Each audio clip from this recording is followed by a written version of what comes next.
one of the things I want to talk about here is, of course, the Divine Comedy story of this pilgrim's journey through all these different areas of the afterlife, through the whole really sweep of the human afterlife, at least until the second coming and the total resurrection.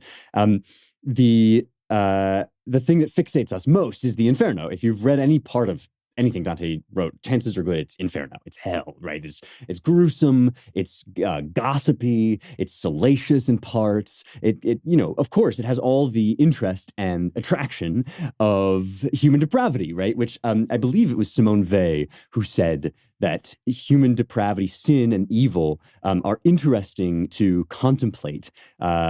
But boring to actually engage in, and good is boring to contemplate, but an adventure to actually do. And I think this is a brilliant insight into perhaps why Inferno can tend to fascinate us. It's very easy to think, to contemplate all the ways that sin would be so fascinating and kind of alluring and attractive. And then when you actually do it, you find there's like a lot of tedium and just drab kind of tawdriness in the actual act of sin, the actual enacting of whatever dark fantasy or desire you have.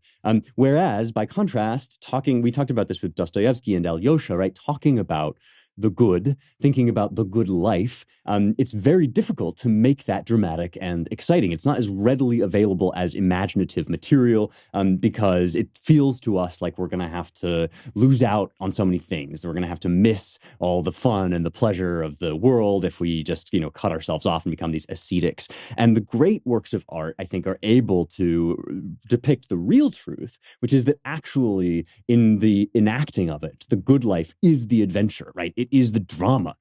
Think about what it would mean, right, to tell the truth. I mean, I think Jordan Peterson talks about this sometimes, right? What if you told the truth? What kind of adventure would you go on? There would be danger, there would be excitement. You would have to, hold your ground. I've been writing a little bit about this in my translation and commentary on Romans too, because as we get to the end of that, Paul's letter, right? Paul is about to go on this, what will eventually become a journey to his death. But there's something at the same time just incredibly dramatic about it, about the good life, about endurance and perseverance and virtue in the actual enactment. But in contemplation, right, as Weil reminds us, right, in contemplation, we always like to think about the dark and dirty stuff.